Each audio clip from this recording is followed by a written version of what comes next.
या आरक्षण बचाव यात्रेचे स्वागत करण्यासाठी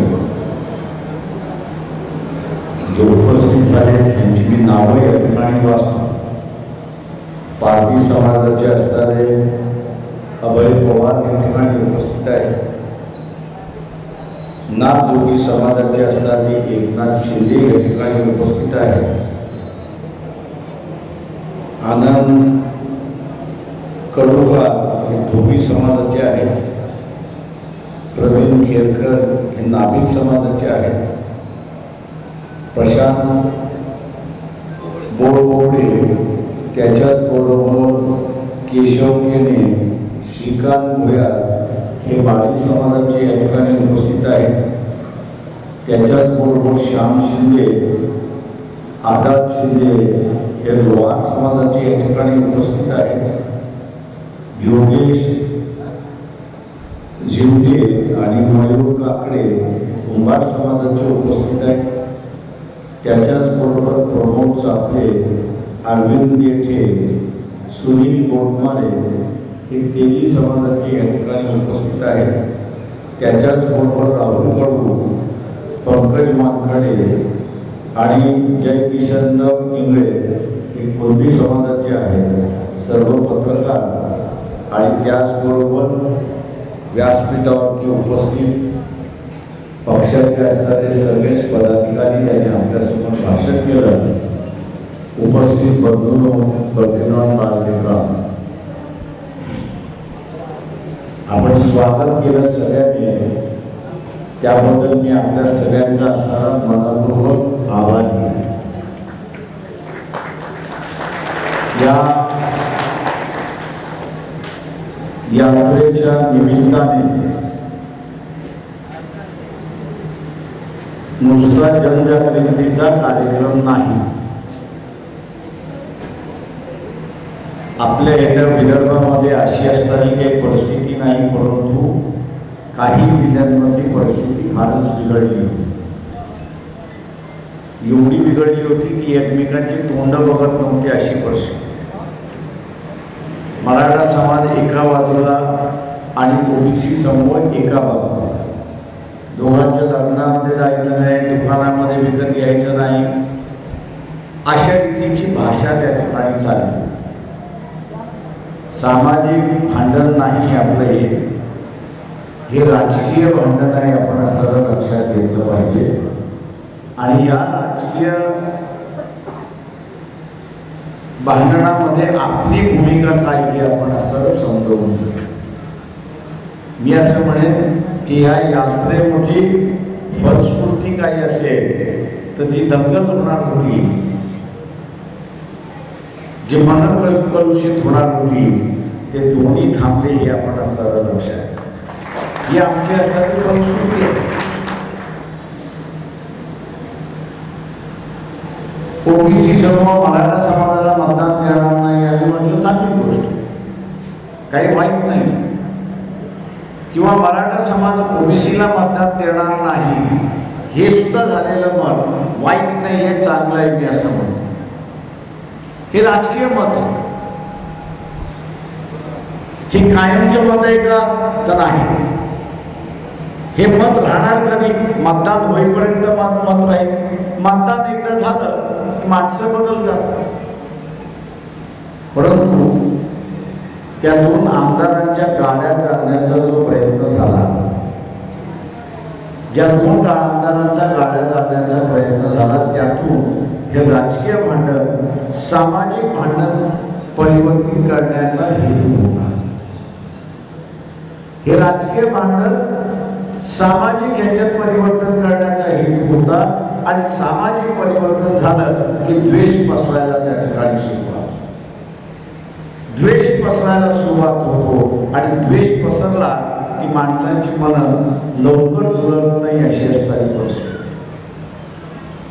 माणसांची मनं लवकर जुळत नाही, दुबकली की दुबकली. आणि म्हणून मनं दुबकू नये, विचार दुबकले तरी चालतात अशी परिस्थिती आहे. आम्ही 3 प्रश्न विचारतो लोकांना. आरक्षण देतं कोण? कोण देतं आरक्षण? आरक्षण देतं कोण?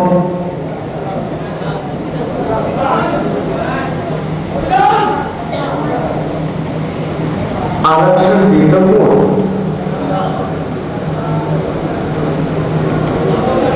कोण देतं आरक्षण?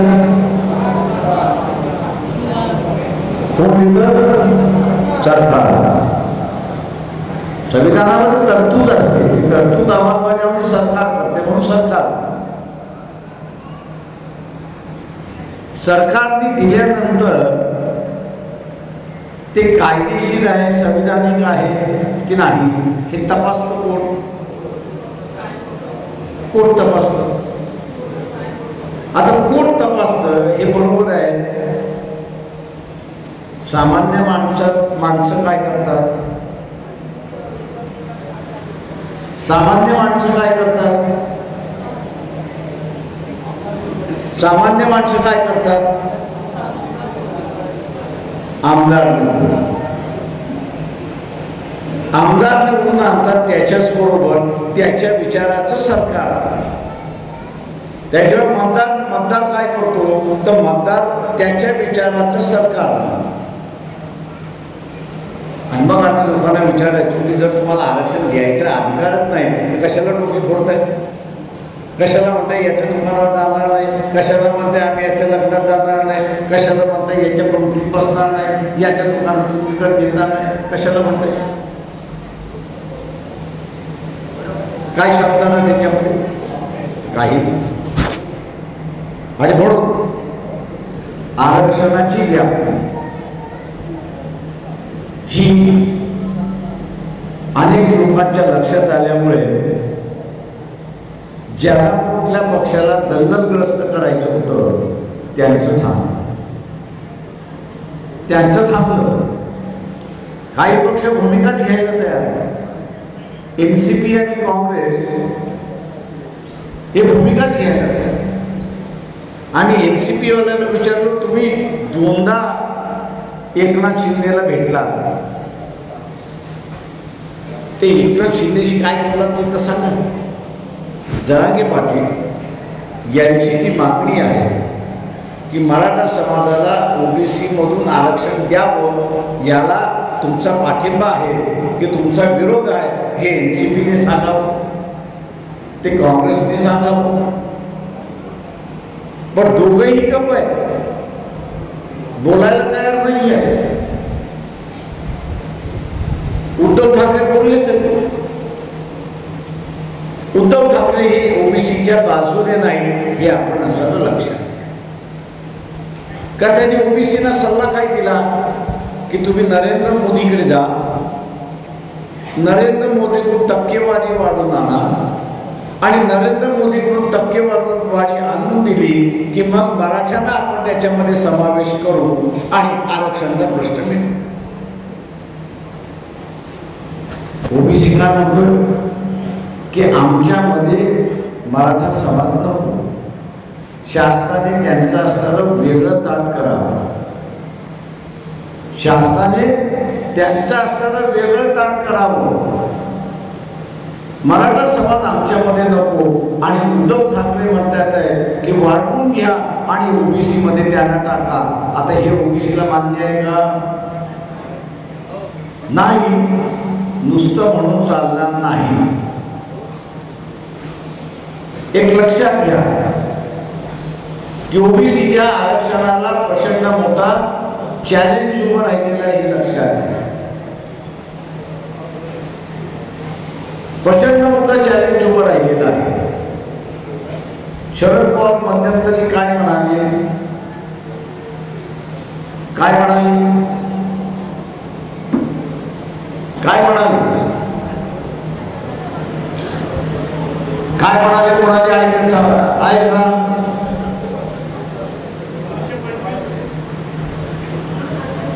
225 समाजाची माणसं आम्ही निवडून आणू.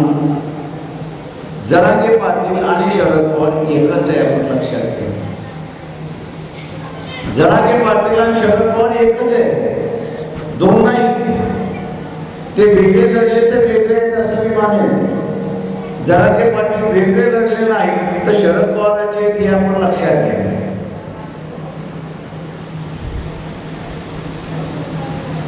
हे 225 आले. आरक्षण किती आहे? SC STच्या जागा किती आहे? किती आहे? SC STच्या जागा किती आहे? किती? 58. पण 58 225 आणि 58 किती झाल्या? कोणाचं गणित चांगलं आहे? कोणाचं गणित चांगलं आहे सांगा. अरे हसण्यापेक्षा त्या मोबाईल मध्ये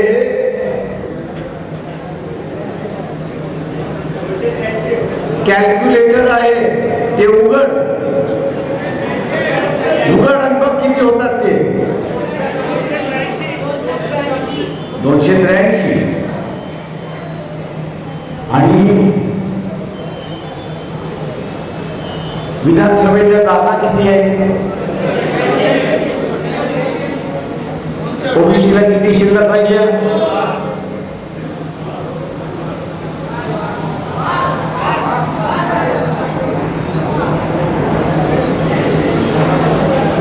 आता राजकारण समजून घ्या.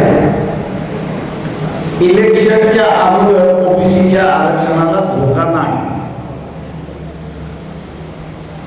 इलेक्शन झाल्यानंतर धोका आहे हे आपण लक्षात. इलेक्शन झाल्यानंतर धोका आहे हे आपण लक्षात. कुठला धोका आहे? 225 निवडून आले तर ओबीसीची जी मागणी आहे की जनगणना झाली पाहिजे, जात न्याय जनगणना झाली पाहिजे आणि आमची टक्केवारी काय आहे ती आम्हाला कळाली.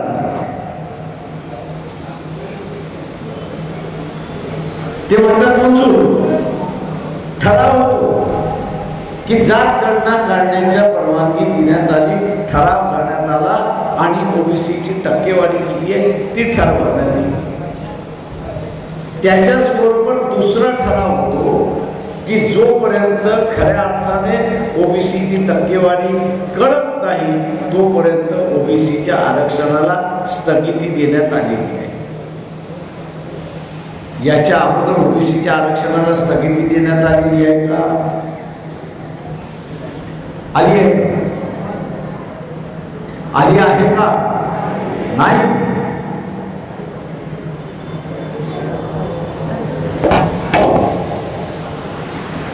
हे अगोदरपासून देण्यात आलेली नाहीये. ओबीसीच्या आरक्षणाला स्थगिती या अगोदर देण्यात आलेली नाही आहे.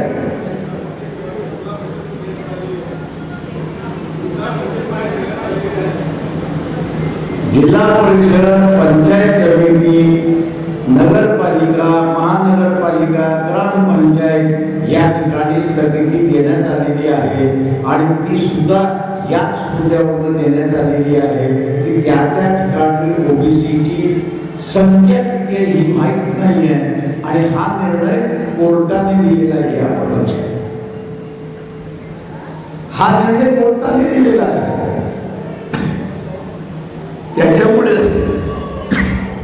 त्याच्यामुळे विधानसभेमध्ये ठराव झाला.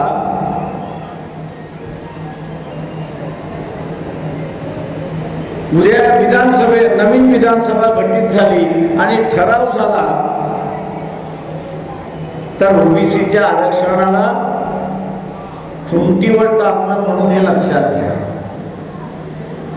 आता उद्याच्या या ठरावाला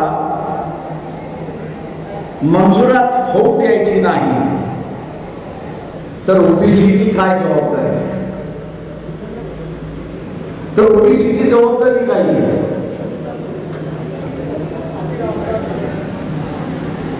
काय जबाबदारी आहे? ओबीसीचे आमदार निवडून आणा. आता किती ओबीसीचे आमदार आहेत? आता किती ओबीसीचे आमदार आहेत? किती आहे?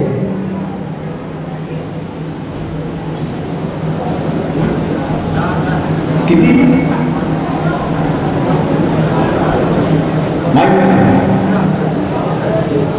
किती आहे? 11. समजा म्हणजे अधिवेशन बोलवलं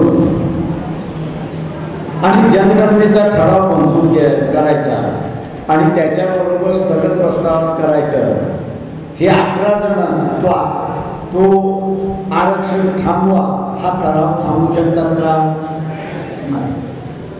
आता तो ठराव थांबवायचा असेल तर आपल्याला काय करावं लागेल?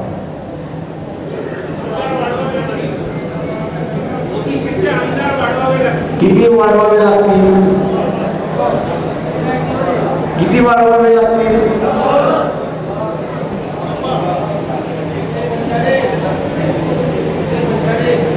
किती? अरे ही लाईट बंद कर राजे, ही लाईट बंद कर. माझ्या डोळ्यावर तो फार त्रास देतो.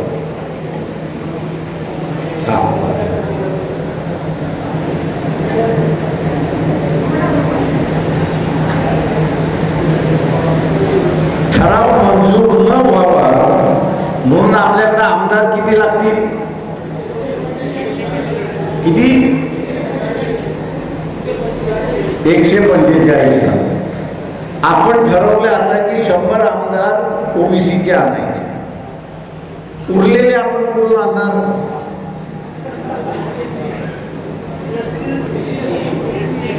उरलेले आपण लक्षात घेतलं पाहिजे की जसा आपण डोळा ठेवतोय तसं जरांगे पाटील सुद्धा डोळा ठेवतोय. कशावरती डोळा ठेवतोय तर त्यांनी सांगितलं 57-58 ज्या राखीव जागा आहेत, 57-58 ज्या राखीव जागा आहेत त्या राखीव जागेवरती डोळा आहे. ओबीसीना आपलं आरक्षण वाचवायचं आहे.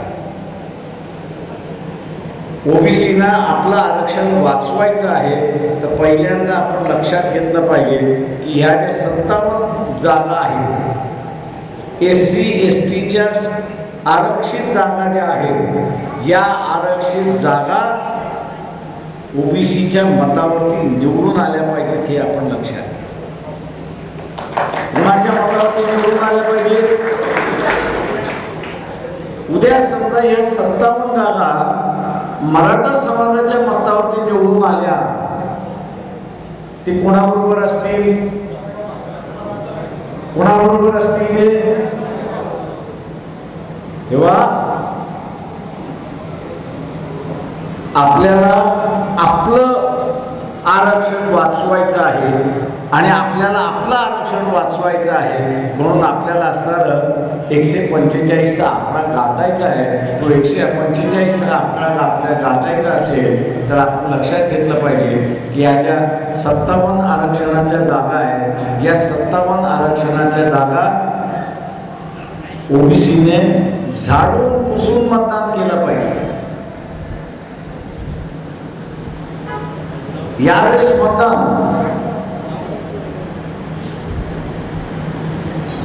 आरक्षण ह्याच्यासाठी असेल किंवा जनरल ह्याच्यासाठी असेल, झाडून पुसून आपण मतदान केलं पाहिजे. आपल्या गावातलं एकही मत जाणार नाही अशी परिस्थिती आपण करताना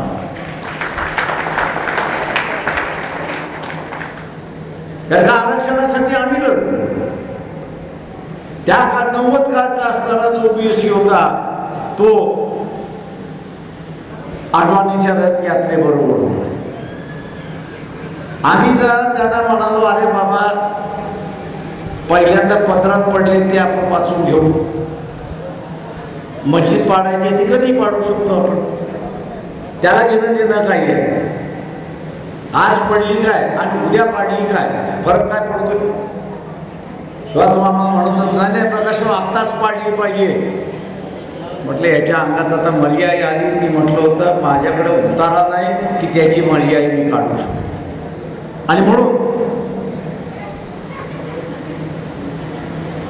आणि म्हणून जे मिळवलेलं आहे ते आता आपण टिकवलं पाहिजे हे लक्षात घ्या. जे मिळवलेलं आहे ते आपण टिकवलं पाहिजे. टिकवलं नाही तर मिळणार नाही हे लक्षात घ्या. का जनगणना ओबीसीची होईल की न ठराव होऊन सुद्धा अंमलबजावणी करणारे आपण नाही. आपण अंमलबजावणी करणारे असो तर आपण त्या ठिकाणी अंमलबजावणी करू. आपण जर अंमलबजावणी करणारे नसू तर ते लागू कुठे होणार. आणि म्हणून माझं आव्हान आहे आपल्या सगळ्यांना या ठिकाणी की ही करो की मरो अशी असणारी लढाई, ही करो की लढो अशी असणारी मनाई आहे. मी पुन्हा असणारा एक विषय असं काढतोय की भारतीय जनता पक्षवाले काश्मीरमध्ये घुसखोरी चालली आहे, येऊ देतात आहेत, होऊ देतात आहेत. याचं कारण की त्यांना पुन्हा जसा मुसलमानाचा मौलवी आहे तो ऐलान करतो की इस्लाम खतरे में है, इस्लाम खतरे में है. मी एकदा त्या मौलवीला विचारलं, अरे बाबा तू म्हणतो इस्लाम खतरेमध्ये आहे, तुला म्हटलं इस्लाम सोडणार आहेस का? तुला अल्ला अल्ला तोबा तोबा तोबा तोबा. आणि म्हटलं अल्ला अल्ला तोबा तोबा का करतोयस? म्हटलं तू जर म्हटलं होतं मुस्लिम धर्म सोडणार नसेल तर तो म्हटला खतरेमध्ये आला कुठून? खतरेमध्ये आला कुठून? फक्त म्हटलं जंगलामधली जशी हाकोली असते तशी तू हाकोली करत बसलेला आहेस. RSS वाले तेच आपल्याशी करतात की हिंदू खतरे में. जो हे सांगायला येईल त्याला तुम्ही मी जे मौलवीला विचारलं ते तुम्ही त्याला विचारला, अरे बाबा तू तुझ्या ते घरातला असणारा देवारा आहे तो काढून टाकणार आहेस का? त्याची पूजा अर्चा तू करणार नाहीस का?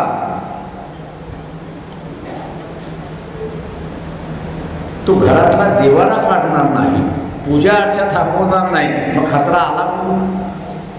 खतरा धर्मावरती नाही आहे, खतरा आरक्षणावरती आहे हे लक्षात घ्या. फक्त धर्म खतरेमध्ये आहे ती आरोळी आहे.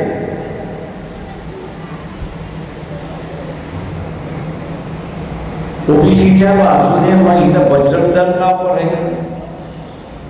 ओबीसीच्या बाजूने इथला असणारा विश्व हिंदू परिषद का उभी राहिली नाही? ओबीसीच्या बाजूने इथे असणारा RSS का उभी राहिली नाही? ओबीसीच्या बाजूने इथं असणारा BJP का उभी राहिली नाही?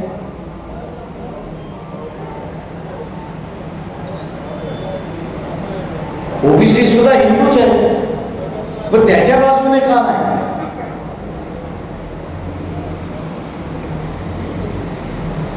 त्याचं कारण या सगळ्यांचा आरक्षणाला विरोध आहे हे आपण लक्षात घ्या. कोणती वाचून खोकला निघून जातोय तर निघून जाऊ द्या अशी यांची भूमिका आहे. आणि म्हणून इलेक्शन येईपर्यंत हे पक्ष कधीच भूमिका घेणार. माझं आव्हान आहे की यावेळेस आपलं टार्गेट ठेवलं पाहिजे. आपलं टार्गेट काय? आपलं टार्गेट काय? आपलं टार्गेट काय? एकाने बोला. आपलं टार्गेट 100 निवडून आणणं. 100 ओबीसी आमदार निवडून आणणं हे आपलं टार्गेट. 100 ओबीसी आमदार निवडून आणणं हे आपलं टार्गेट. दुसरं टार्गेट 57 आरक्षणाच्या जागा ज्या आहेत त्या ओबीसी निवडून आणणं हे दुसरं टार्गेट. तिसरं टार्गेट उमेदवार माझ्या समाजाचा आहे म्हणजे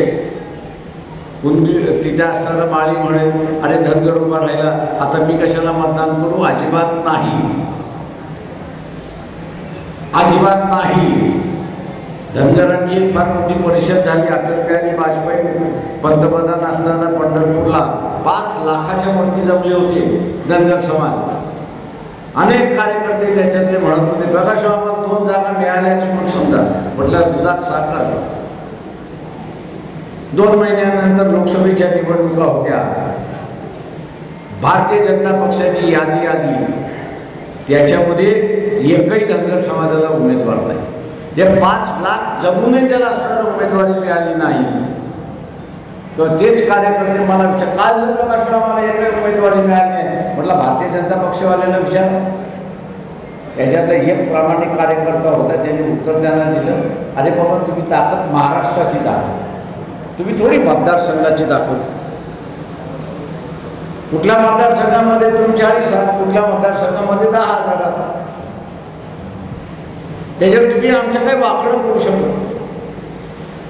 मी त्यांना म्हटलं त्याच स्टेजवरती माळी समाज, वंजन, बंजारा, दाभोळकर इतर सगळे जे ओबीसी आहेत याचे नेते जर तुम्ही उभे केले असते त्या स्टेजवरती तर मेसेज वेगळा गेला असता, संदेश वेगळा गेला असता.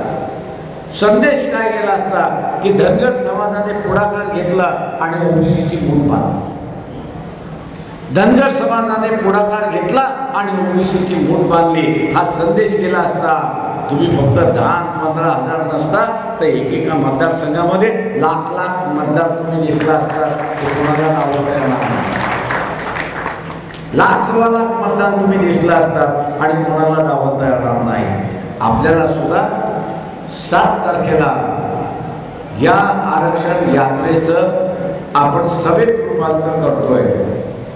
सभेत रूपांतर करतोय. सर्व ओबीसीच्या नेत्यांना आणि कार्यकर्त्यांना आणि ओबीसीच्या मासला असताना आवाहन करतोय आणि आरक्षणवादी आहे त्यांनाही आवाहन करतोय की आरक्षण आपल्याला वाचवायचं असेल तो ओबीसीचा राजकीय चेहरा दाखवणं हा महत्वाचा आहे. आणि 7 ऑगस्ट हा मंडल दिवस आहे. त्या मंडलच्या दिवशी ओबीसीचा राजकीय चेहरा आपण दाखवू. लाखोच्या संख्येने आपण उपस्थित राहू आणि तिथे ऐलान करू की आम्ही आमचं आरक्षण आम्ही आमचं आरक्षण आम्ही आमचं आरक्षण आम्ही आमचं आरक्षण आम्ही आमचं आरक्षण आम्ही आमचं आरक्षण. जय भीम. नमस्कार.